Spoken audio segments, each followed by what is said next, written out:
Hello, everyone. This is Al Fadi, and I'd like to welcome you back to a continuation of our series on the great idolatry.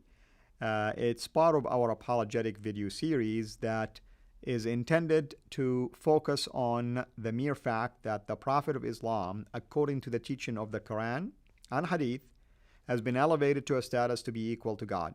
We have shown so far from both the Hadith traditions and the Quran that indeed Muhammad is equal to God in every sense of this word and its meaning. We are going to show you today more verses from the Quran that supports this doctrine, and honestly, I don't have any other words for it other than the doctrine of idolatry, because it is the great shirk indeed when you elevate a human being and make him equal to a deity. In chapter 33 of the Quran, verse 36, it said the following: when Allah and His Messenger, and that's the catchphrase, folks. Always you're going to find this conjunction, okay? When Allah and His Messenger, Allah and His Messenger have decided something. Notice, they both have decided something. Together have decided something. No believing man or woman has a choice about, whether to follow it or not. Anyone who disobeys Allah, once again, and His Messenger is clearly misguided. So the condition here is that you obey, without any questions, a decision that is made by Allah and His Messenger. Both of them together are the one that are going to decide to you. Your job is to have no choice in questioning the judgment, and you have to accept it. Muhammad is dead, yet his judgment moves on and continues to stay with us, supposedly. And therefore, as a person who follows Islam, you are demanded and commanded to accept his judgment. In the next passage we're going to see in chapter 4 of the Quran, verse 115, it says similar things. But if anyone opposes the messenger after the guidance has become clear to him, and follows a path other than that of the believers, we will hand him over to whatever he has turned to, and we will roast him in hell. What an evil destination. What's going to happen to him? He will burn in fire. For doing what?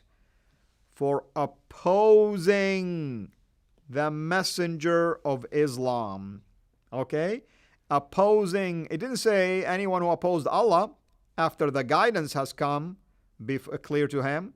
Guidance, at least I thought the Quran teaches that guidance is given to them about Allah through the prophets, but here, or the messengers, here the messenger himself is the guidance that is given to them. And if he opposes this, his destiny, according to this verse, is nothing but the hell fire. You're punished by hellfire by simply rejecting and opposing the Prophet of Islam. Next, chapter 8, verse 24 of the Quran teaches the following: O you who believe, respond to Allah and to the Messenger. Notice, respond to Allah and to the Messenger. Believe it or not, some of you might say, well, you have to basically recall what the messenger said or taught, today. Believe it or not, actually, the Prophet of Islam took this literally, and one time he called a person while they're praying, and he was actually irritated that the person didn't stop his prayer and answer the messenger. And when the person says, I was praying, he says, didn't you hear that Allah says, respond to Allah and to the messenger when He calls you? Wow. So that he in here, right here, this personal pronoun is in reference to the messenger. So Muslims keep telling us, how does Jesus talk to you? How do you hear him? How does God talk to you? Well, I ask him the same question.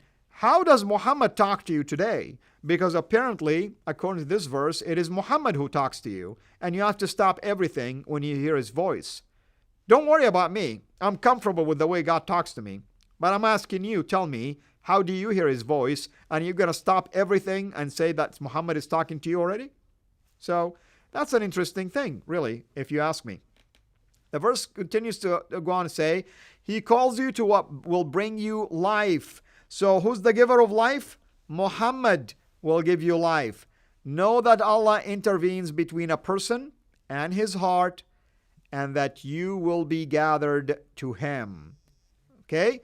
So you have to really basically learn that it is God who will intervene basically between the person and his heart, and Muhammad is the one who's going to give you life, and Muhammad is the one who's going to call you and have to respond to him. So your obedience to Muhammad trumps that of the obedience to God. In the next passage, we are going to focus on chapter 33, verse 36 of the Quran. Says, when Allah and His Messenger have decided something similar, we just covered this. Just a reminder to you again that you need to pay close attention.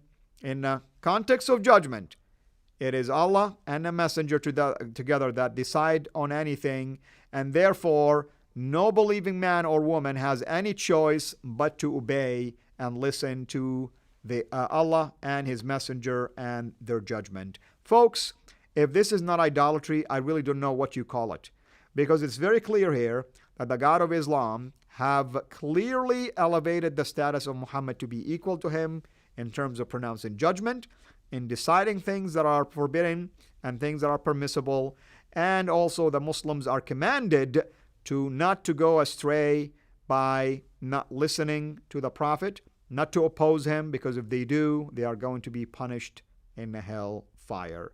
And the judgment of Muhammad, despite the fact that he's been dead for 14 centuries, is binding to them till this day. That's what we mean by the great idolatry. Until we meet again, have a blessed day. Thanks for watching. Make sure to like and subscribe.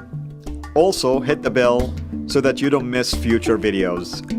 And please consider becoming a patron at patreon.com/Sira International. And together we can introduce Muslims to the gospel of Jesus Christ. Thank you.